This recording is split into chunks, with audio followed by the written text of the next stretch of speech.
Selon une étude de la Direction de la Recherche, des études, de l'évaluation et des statistiques, entre 350 000 et 460 000 événements indésirables graves se produisent chaque année à l'hôpital. Ils sont essentiellement produits par des actes invasifs, médicaments, chirurgie, implants. On pourrait en éviter jusqu'à 190 000. On estime à 750 000 le nombre d'infections nosocomiales par an. 30% pourraient être évités. Un patient sur 10 rentrant à l'hôpital subit un événement indésirable lié aux soins. Selon l'Organisation mondiale de la santé, 30 000 patients décèdent tous les ans d'accidents médicaux dans nos hôpitaux. La Fédération hospitalière de France estime qu'il y aurait entre 200 000 et 400 000 opérations chirurgicales inutiles en France tous les ans. 144 000 patients sont hospitalisés inutilement chaque année en raison des médicaments prescrits, selon l'Agence française de sécurité sanitaire des produits de santé. Les médicaments prescrits sur ordonnance tuent plus que les accidents de la route, la pneumonie ou le diabète. La plupart des effets secondaires sont pris pour de nouvelles maladies ou de nouveaux symptômes, aboutissant à l'administration de soins et de médicaments supplémentaires, ce qui augmente encore le risque de décès. Le coût des effets secondaires représente 79 milliards d'euros au sein de l'Union européenne. Il tue près de 200 000 Européens tous les ans. S'il y a autant de réactions négatives aux médicaments en France et en Europe, c'est en raison du nombre de médicaments consommés et prescrits.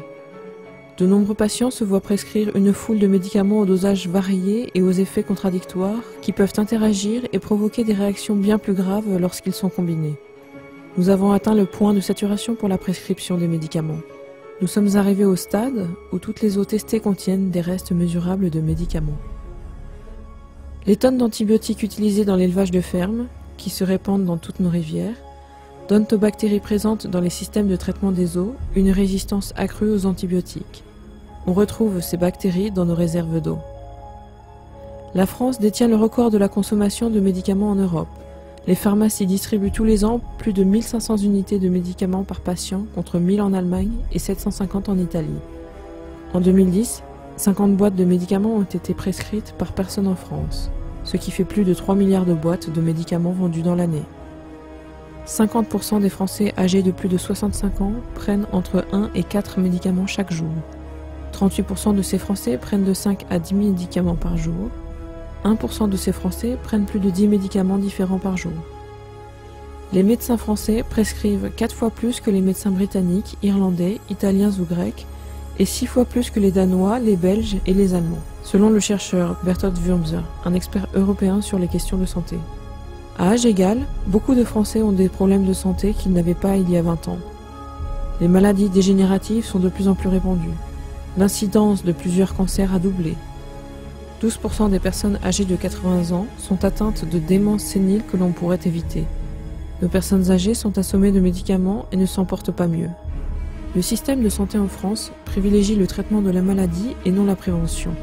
Si l'on en juge par les seules dépenses de santé, la France devrait être le pays où l'on vit le plus longtemps en bonne santé. Mais ce n'est pas le cas. Le pire, c'est que nous savons pourquoi. Le système de santé ne traite que les maladies. Cette politique est liée aux stratégies de marketing ultra sophistiquées des grands laboratoires pharmaceutiques. La fraude, autant chez les patients que les prescripteurs, et par l'industrie pharmaceutique elle-même. Les prescriptions systématiques et erronées. Les procédures médicales et les hospitalisations inutiles. La médecine moderne ne s'occupe plus de la santé. C'est une industrie mercantile de la maladie qui ne peut survivre que si des millions de personnes deviennent malades et le reste. C'est une industrie qui refuse de prendre en compte des aspects vitaux de la santé comme le fait que le stress affaiblit le système immunitaire, ou que la nourriture industrielle, le tabac, l'excès de calories et le manque d'exercice sont des causes directes de la maladie, ou encore que le contact avec des milliers de toxines présentes dans notre environnement et dans notre alimentation ont un lien direct avec nos maladies. On nous dit de faire attention au soleil, mais de plus en plus de personnes meurent chaque année de cancer en raison de manque d'exposition au soleil. Le marketing mensonger a changé nos habitudes alimentaires. Les consommateurs se sont massivement tournés vers les produits alimentaires industriels ou mauvais pour la santé. Tant que nous ne changerons pas l'orientation de notre système de santé, rien ne changera.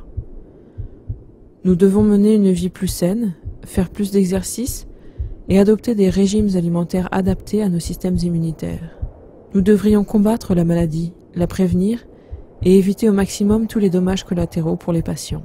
Mais une analyse attentive et objective des faits montre que ce n'est pas le cas.